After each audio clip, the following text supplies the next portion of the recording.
Et si nous devenions subtils ? Et si nous rêvions de le devenir ? Bienvenue sur le canal de la subtilité. La voix subtile. Le podcast qui épouse et questionne le sens subtil de la vie. Avec Vincent Cespedes, philosophe des méandres humains, reliant l'obscur et la lumière. Et Ha Zhang, vietnamienne éprise de sagesse et de solutions rares, diététicienne de la vie qui pulse, grande amie des promesses de l'aube. Dans ce deuxième épisode, au clair de lune, c'est l'élégance et ses mystères qui nous occuperont. L'art de l'élégance, donc ça s'apprend ? Quoi donc ? L'élégance, si elle peut être un art. Sans doute, mais il y a des freins. Comme le manque de confiance en soi. Et je méprise autrui. Ou la peur de perdre le contrôle. Et je maîtrise autrui. Si l'élégance est un art, il nous manque les leçons. Je n'ai vu aucun mode d'emploi, à part des vieux manuels de savoir-vivre. Les règles de politesse, ça fait un peu cheap en effet. Se tenir droit, sourire, être gentil avec la dame. Ça peut être un début. Mais on est loin du compte. C'est quoi ? Se comporter avec élégance ? Bouger avec élégance. Parler avec élégance. Aimer avec élégance. Jouer avec élégance. Perdre avec élégance. Vaincre avec élégance. Penser avec élégance. Faut-il penser avec élégance pour penser l'élégance ? Suffit-il de s'habiller avec élégance pour vivre élégamment ? Où l'élégance commence-t-elle ? Où finit-elle ? A-t-elle une limite ? A-t-elle une éthique ? Est-elle un devoir ? Une mémoire ? Un hasard ? Un bobard ? Et si l'art de l'élégance n'existait pas ? On naîtrait élégant, on ne le deviendrait pas ?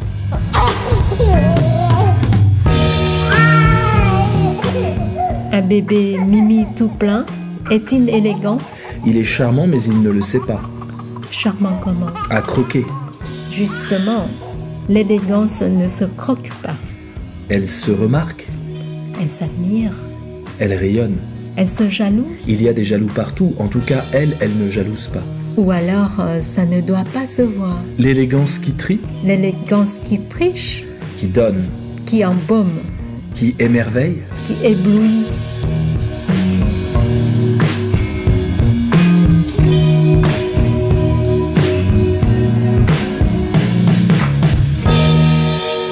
Comment semer de l'élégance dans un monde de brutes ? Comment faire triompher ces lois subtiles et magiques dans le grand gueuloir cybermoderne, au milieu des beaufs qui veulent s'imposer à tout prix, des obscénités lucratives et des insanités choquantes, des rabat-joie, des tue-l'amour et des va-t-en-guerre ? L'art de l'élégance pour soigner l'époque et dissiper ses propres lourdeurs. D'estomac ? De moi tout court, l'élégance contre les outrances, contre tout ce qui enfle. Les enflures ? L'éléganceothérapie. C'est grave, docteur ? C'est parti. Let's go.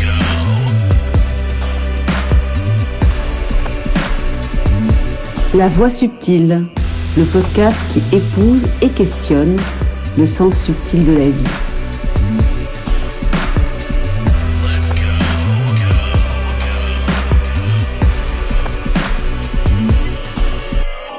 L'élégance, ça nous évoque quoi ? Moi, ça m'évoque bêtement peut-être la galanterie, le savoir-vivre, être agréable pour les autres, ne pas les gêner, ne pas leur faire honte, ne pas les accabler de devoirs, ne pas les mettre mal à l'aise. Pour moi, l'élégance, c'est vraiment un art de vivre. C'est d'abord, quand on parle de l'élégance, c'est... dans ma tête, c'est la posture des femmes ou des hommes foncés. Je ne sais pas pourquoi, mais voilà, c'est le mode, c'est les habits. La classe française.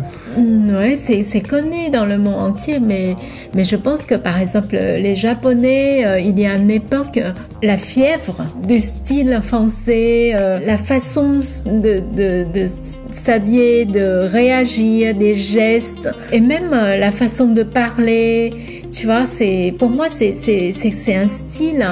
Est-ce que c'est le monde extérieur qui décide l'élégance de quelqu'un ? On parle beaucoup en philosophie morale, et puis depuis Platon, de de ce qu'on pourrait appeler une élégance intérieure, une beauté intérieure. Socrate, un des pères fondateurs de la philosophie, n'était pas réputé pour son élégance, il était plutôt laid. Mais Platon, son disciple, nous disait qu'il était beau à l'intérieur. C'est vrai, les Français sont réputés pour leur élégance parce qu'on a des grandes marques de luxe, et puis on a Coco Chanel et d'autres grands noms comme ça de l'élégance française. Mais quand on voit des touristes à l'étranger français, moi quand je reconnais tout de suite des Français à l'étranger, ils sont tous sauf élégants. Ils ont un sac, ils parlent mal aux gens. Et j'ai honte d'être Français quand je croise des Français à l'étranger. La façon dont ils s'adressent, par exemple, aux gens qui sont sur place, j'ai honte, franchement, d'être Français et d'ailleurs, ils sont réputés comme étant très mufles, jamais contents. Tout le temps, on leur doit des choses.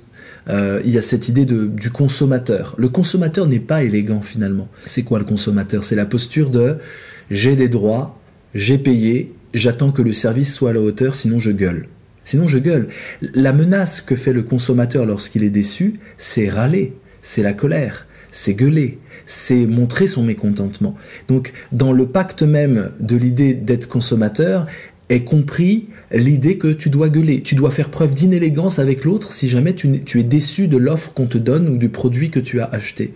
Mais c'est aussi une inélégance, ces touristes français, physique. Ils n'ont pas l'art de l'élégance, me semble-t-il, alors que par exemple quand je vais au Cameroun ou à Abidjan, franchement ils n'ont pas de Dior ou de Chanel, mais ils ont une vraie élégance dans le maintien du corps, dans la façon de s'habiller, même avec des choses très pauvres, pour se mettre en valeur. Et c'est étonnant de voir que l'élégance, t'as raison, c'est un art de vivre et c'est une attitude de vie où on doit d'abord peut-être se plaire à nous-mêmes. Parce qu'elle, depuis le début de l'émission, elle a fait deux trucs, elle a montré ses seins, elle est tombée.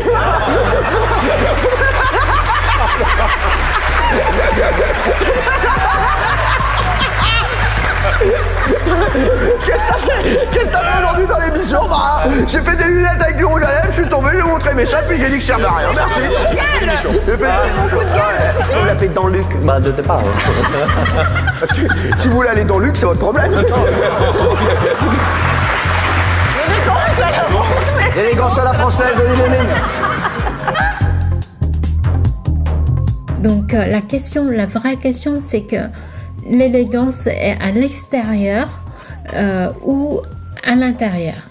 Comme tu as dit, c'est très intéressant que tu parles des touristes français ou de touristes tout court. On a déjà parlé, mentionné dans notre premier épisode que les touristes sont pas subtils. Je pense que là, aujourd'hui, on avance un peu plus dans l'idée de la consommation. En fait, pourquoi les touristes ne sont pas subtils ? Peut-être parce qu'ils sont dans la posture des consommateurs. Ils sont arrivés dans un terre inconnue.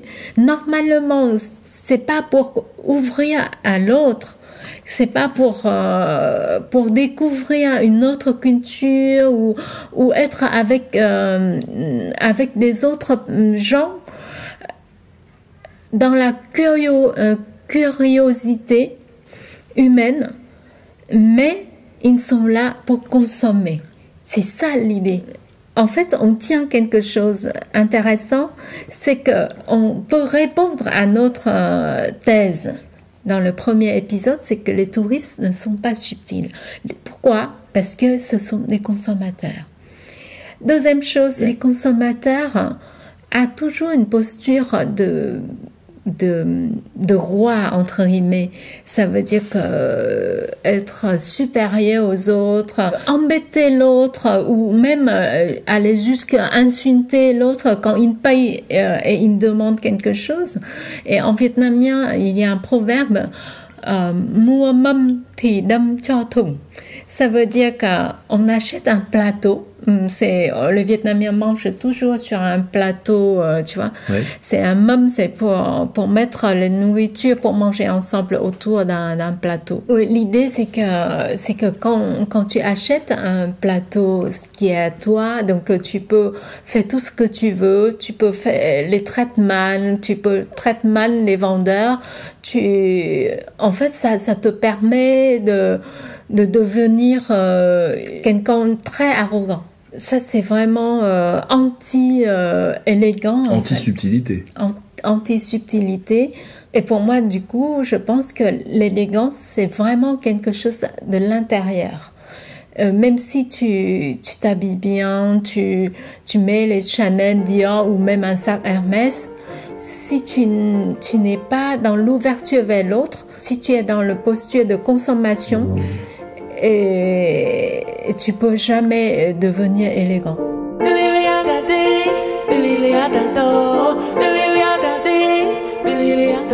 La Voix subtile, le podcast qui épouse et questionne le sens subtil de la vie.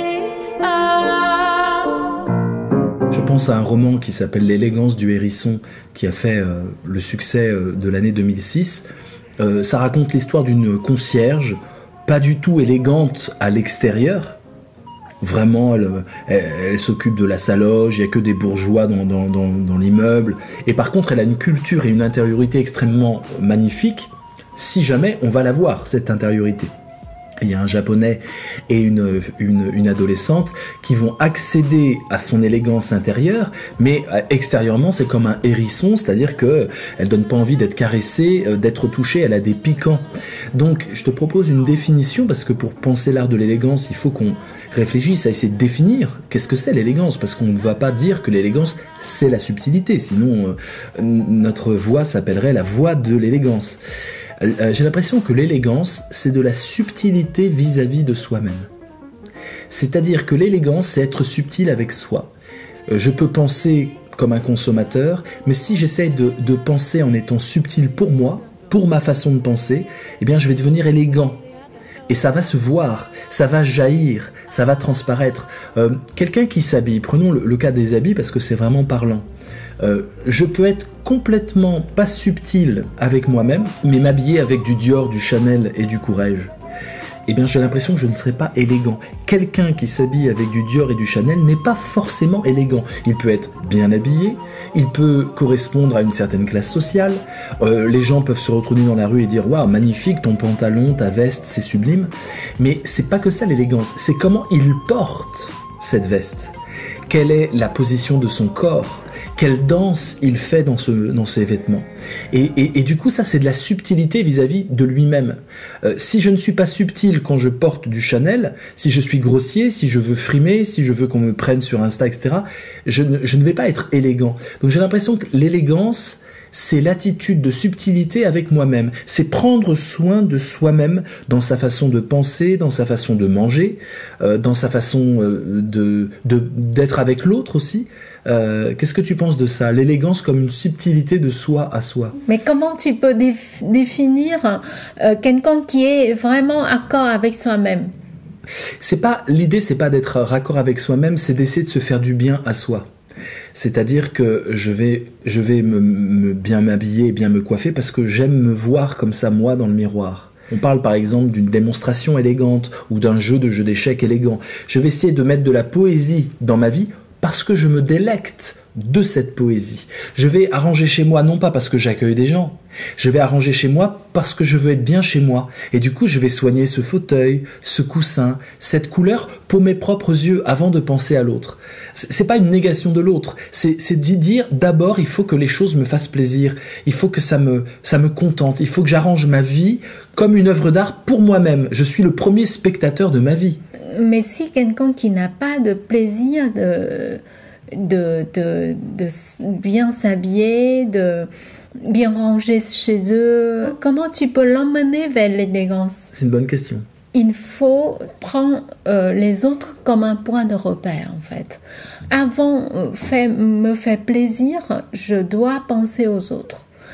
Penser aux autres, c'est pas vraiment comme une tendance de mode pour faire plaisir à quelqu'un qui aime Dior, bon, je mets Dior. C'est pas ça. Mais comment je veux voir l'autre. Et donc, du coup, je fais comme ça sur moi-même. C'est le respect de soi, en fait. Bah là, le respect de soi, on est dans soi. Mais sous les yeux des autres. Donc, en fait, c'est très intéressant ce que tu dis. C'est un mode d'existence qui consiste à dire je ne suis pas seul avec moi-même dans l'existence, tout ce que je fais est capté par les autres, saisi par les autres, donc on n'est pas dans l'existentialisme sartrien.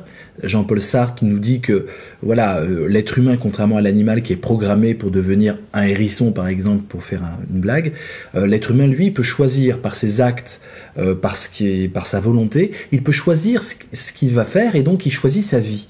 Et donc plutôt que d'être une essence, un homme en tant qu'homme qui va accomplir son programme et qui va du coup exister, c'est son existence qui est première. Et il a cette fameuse formule, pour l'être humain, l'existence précède l'essence. L'existence est d'abord et ensuite on voit qui t'as été. Je sais que Michel est vraiment Michel que quand j'ai vu toute sa vie. Je peux pas déduire ce que va être la vie de Michel quand il a 3 ans ou quand il a 5 ans ou quand il a 10 ans. C'est donc ces actes qui vont le fabriquer. Et de ce que tu dis, en fait l'idée c'est que ça suffit pas. C'est trop moi avec moi-même, c'est trop solipsiste. Ce qu'il faut, c'est prendre en compte l'autre. Et donc on n'est pas dans un existentialisme, je vis, je me crée moi-même avec ma volonté. On est dans un élégantialisme, c'est-à-dire mon existence n'a de valeur que parce que l'autre va la capter, et donc je dois me respecter moi-même parce que j'offre ce que je suis visuellement, moralement, psychiquement, philosophiquement aux autres. Un élégantialisme, si tu me permets ce néologisme. Oui, il y a un proverbe vietnamien, c'est traiter les autres comme tu veux que les autres te traitent. Donc voilà, c'est ce que je comprends de ton concept. Oui, mais il y a un côté calcul dans cette phrase. L'élégance, j'ai l'impression qu'elle ne se calcule pas. Quelqu'un qui est élégant ne réfléchit pas à son élégance. Celui qui fait très attention d'être élégant, il est un peu bouffon, il est un peu grossier quelque part. Souvent, par exemple, prenons le cas du sport.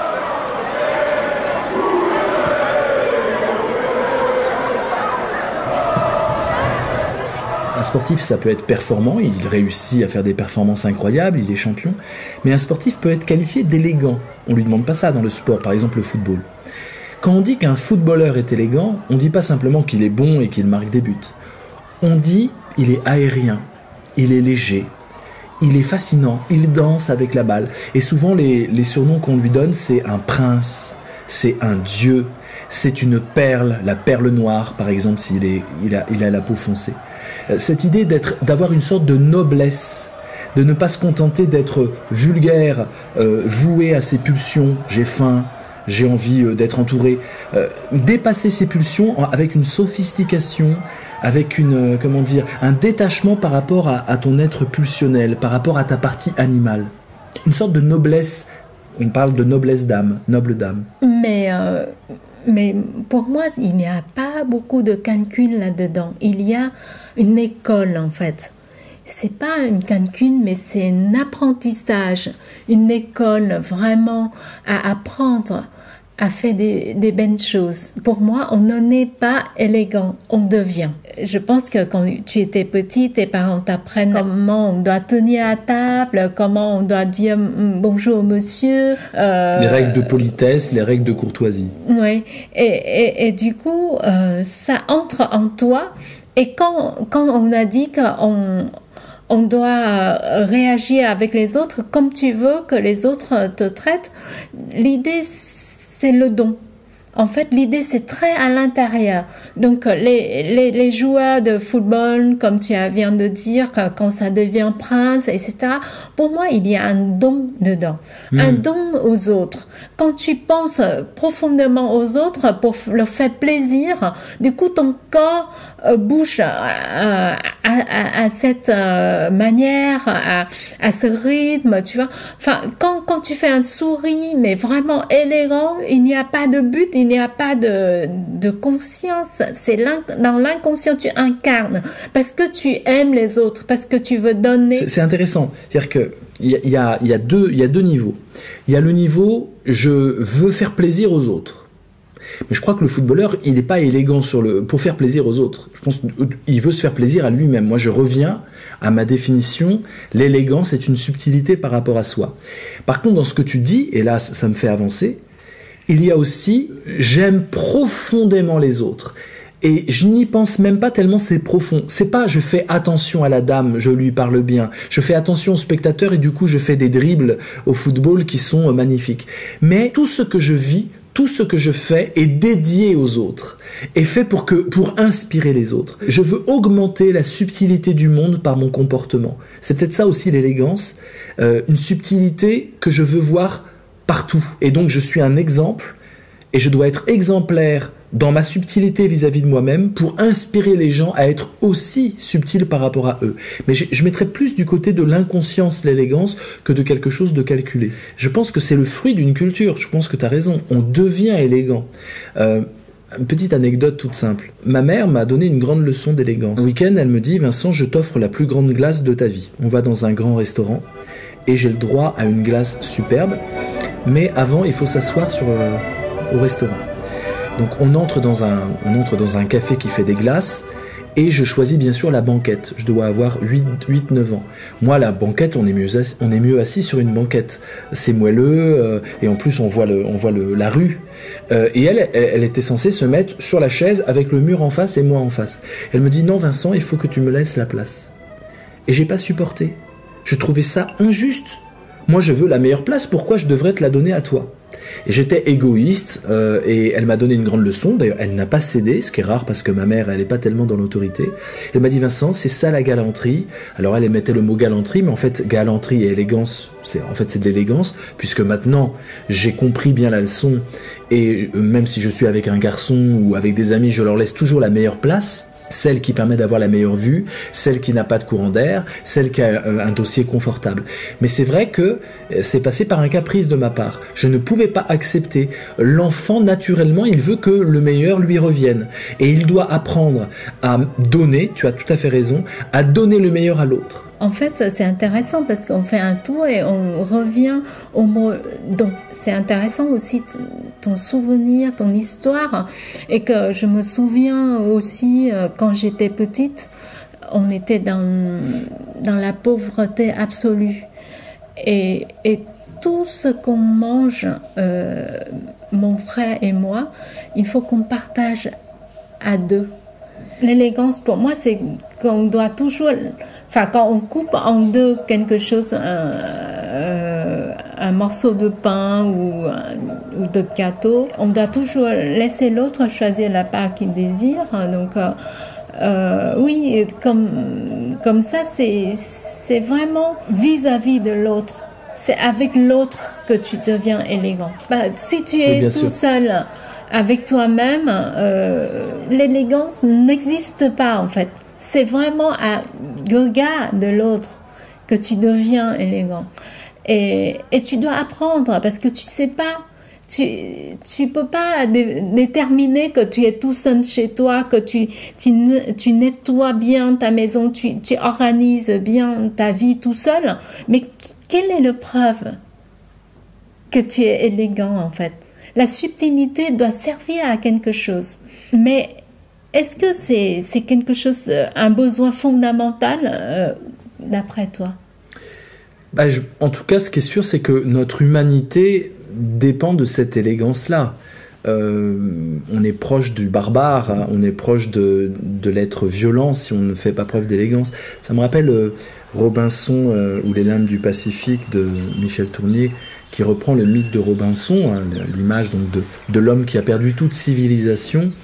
Et effectivement, il perd son élégance. Ça sert à rien de se raser, ça sert à rien d'avoir des bonnes manières. Il devient son île.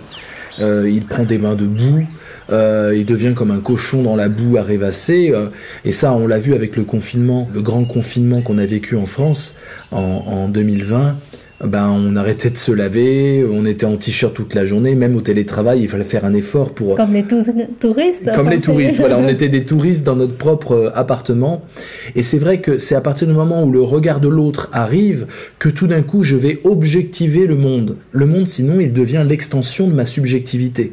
Quand je suis dans le bordel de ma chambre, je ne vois pas ma chambre en bordel. C'est que parce que l'autre va ouvrir ma chambre, que tout d'un coup, sans même qu'il me dise quelque chose, le simple fait qu'il soit présent et qu'il puisse juger ma chambre, fait que tout d'un coup je vois ma chambre autrement que comme étant une extension de moi, je la vois comme une chambre bordélique et j'ai honte. Pour moi, c'est pas tellement l'idée de don, c'est l'idée du regard de l'autre. Parce que l'autre me regarde, parce que l'autre me juge, alors je dois être à la hauteur de moi-même. Tu vois, on se met pas d'accord, et c'est peut-être culturel, pour moi, il y a vraiment cette idée que oui, l'autre doit être pris en compte, mais pas parce que j'ai des cadeaux à lui faire, il doit être pris en compte parce que c'est le regard de l'autre qui me permet de sortir de moi, de me voir dans un miroir, le miroir de l'autre. Et de se juger. Et de me juger moi-même, exactement. Et donc pour moi, l'élégance, c'est de la subtilité par rapport à soi, médiée par l'intermédiaire, médiée par le regard de l'autre. Se van perdiendo la memoria de nosotros, los segundos. La Voix subtile, le podcast qui épouse et questionne le sens subtil de la vie. Mi picaflor, si me bebes no me dejes. Nunca fueron iguales los actos de amor. C'est intéressant parce qu'il y a l'histoire de regard des autres. On a parlé de touristes. En fait, c'est non seulement ils ne sont pas élégants, non seulement parce qu'ils sont des consommateurs, mais aussi parce qu'ils manquent des regards des autres. Tout le monde autour d'eux, c'est anonyme. Donc, il n'y a pas de motivation de travailler sur soi. Il faut un enjeu, en fait, ici. Il faut une image sociale ou même une image avec les proches dont tu as parlé. J'ai un ami qui est abandonné par sa femme. Il est tombé dans une situation confinée, comme tu as décrit. Dépressive. Très dépressif. Sa chambre, son appart devient un bordel total. C'est sale, c'est désordre, etc. Et un autre ami artiste, il a dit je vais te coacher pour que ta femme redevienne vers toi. Donc, il était désespéré. Il a dit mais comment je dois faire, etc. Et mon copain artiste dit tu fais exactement comme je te dis, pendant 30 jours ça va marcher. Et qu'est-ce qu'il va dire? Il a dit maintenant tu dois vraiment changer ton image. Tu dois nettoyer ton appartement. Tu dois changer les draps tous les jours ou tous les 2 jours. Tu dois faire la cuisine. Tu dois mettre sur la table. Tu dois décorer ta table, décorer tes plats. Tu fais comme si tu fais pour ta femme et tu manges à table et tu vis vraiment une vie un peu du roi dans le sens où c'est noble. L'autre dit mais pourquoi faire quoi? Enfin, je suis désespérée. Tout ce que je veux c'est rester au lit, mais tu me dis des choses incroyables. Ça sert à rien. Et mon copain artiste dit tu suis mes conseils. On ne discute pas. Et l'idée c'est qu'ils se mettent dans la vie très simple, très élégant et tout. Et sa femme, quand il emmène ses enfants chez lui, c'est la garde alternée. Donc du coup, elle a vu ça, elle a dit waouh. Enfin, en fait, ça séduit énormément. Et c'est vrai, pendant 1 mois, c'est fait. Ils ont refait des rendez-vous amoureux. Et en fait, il a reséduit sa femme. C'est beau, ouais, magnifique. Et ça redevient un couple jusqu'à maintenant. Mais je pense que cet exemple, ça parle à tout le monde, parce qu'on voit que c'est vrai. C'est évident qu'on sait que c'est comme ça que fonctionne l'être humain. Si je suis charmé par ce qui m'entoure, je deviens charmant pour les autres. Il faut un enjeu, et l'enjeu du regard de l'autre, c'est fondamental. L'élégance, c'est pas simplement une délicatesse ou une distinction, une grâce, une aisance, une courtoisie, parce qu'il y a des normes. On n'est pas dans « je dois obéir aux normes ». On est dans « j'utilise tout ce que la culture me donne à ma disposition », voire même je crée et j'invente des choses pour que l'autre soit dans le charme. Donner la meilleure place dans un restaurant à son ami, c'est faire en sorte qu'il ait plus d'onde de charme qu'ailleurs. La galanterie, qu'est-ce que c'est? C'est soigner l'onde de charme avec un petit côté un peu vieux jeu pour que les femmes se sentent bien. Et aujourd'hui, la galanterie, il faut être galant même avec des hommes ou des femmes. C'est plus genré, comme on dit. Donc en fait, c'est faire en sorte que l'amour soit possible. L'élégance, c'est la subtilité de la possibilité de l'amour. C'est pas que je vais être aimé si je suis élégant, mais je peux faire fleurir l'amour. Je me rends aimable, je me rends courtois. Les historiens décrivent Jules César, qui est un empereur qui ne rigole pas, comme quelqu'un qui était très élégant quand il recevait en société. Et ces historiens nous disaient qu'il avait une conversation brillante, qu'il était aimable, qu'il était très généreux, qu'il était très doux.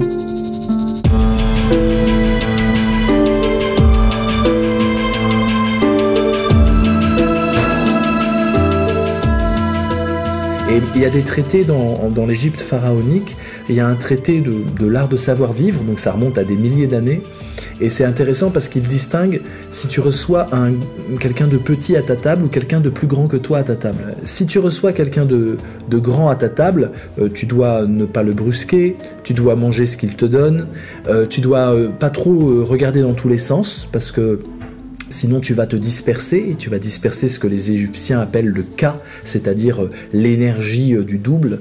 On va pas ouvrir ce chapitre tout de suite. Par contre, quand le grand adresse la parole, tu dois dire des choses qui réjouissent le cœur. Il n'y a pas pire pour les Égyptiens de l'Antiquité de se plaindre, d'être une victime et d'être finalement très inélégant. C'est profond pour eux. Ça casse l'énergie cérémoniale du fait de manger ensemble. C'est un rituel. Et donc celui qui va se plaindre à table et qui va être grognon, en fait, celui qui va faire la gueule et être de mauvaise humeur, eh bien c'est une inélégance absolument condamnable, parce qu'il casse la magie d'être à table. Si tu es le plus grand à table, le plus grand en termes de rang social et d'avancée dans la vie, eh bien tu dois faire un cadeau. Donc on revient à ton don, tu dois faire un cadeau à celui que tu juges le plus valable, le plus élégant des plus petits que toi. Et ce cadeau que tu fais notamment à la tombée de la nuit. Pourquoi à la tombée de la nuit? Parce que c'est pas un cadeau pour que tout le monde voit que tu fais un cadeau. C'est intime, c'est un don que tu fais à l'autre, mais c'est presque une initiation. Tu le reconnais comme étant un futur grand et tu lui fais un cadeau, et c'est l'élégance des grands. Tu vois, on est vraiment avec l'idée de consommation et de capitalisme, on est loin de cette notion-là. Se donner à celui qu'on juge comme ayant de la valeur.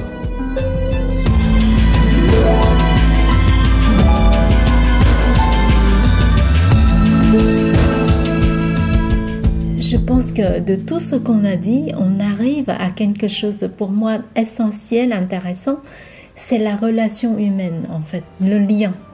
En fait, l'art de l'élégance, c'est l'art de tisser le lien. Et la vie, c'est une œuvre d'art, en fait, que tu dois vraiment créer chaque minute, chaque jour, chaque moment, des liens humains. Donc, quand tu parles de relation avec l'autre, de être dans la consommation ou pas, dans comment on réagit, comment on se comporter, etc., c'est l'art pour créer ta vie.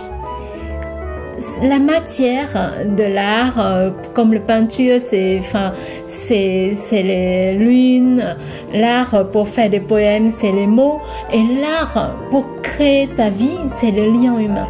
L'élégance, c'est une matière pour construire l'œuvre d'art de ta vie.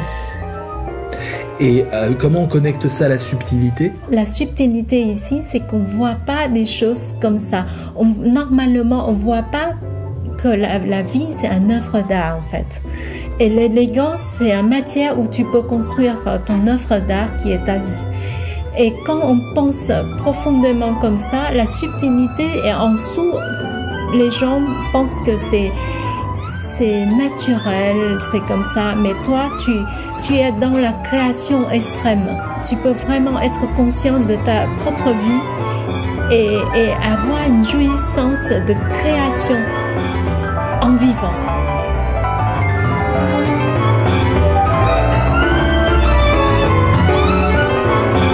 Eh bien, c'est peut-être ça, l'élégantialisme, se penser que dans chaque situation concrète, nous avons à nous créer, à transformer, à faire fleurir. L'élégance, c'est l'éclosion de la subtilité. Comme un accouchement. L'élégantialisme est une maïeutique in concreto, l'art de fabriquer la subtilité elle-même par la narration. Toute élégance est narrative. Je me raconte moi-même. Je me la raconte un peu. Je me rencontre moi-même. Sous un jour un peu nouveau.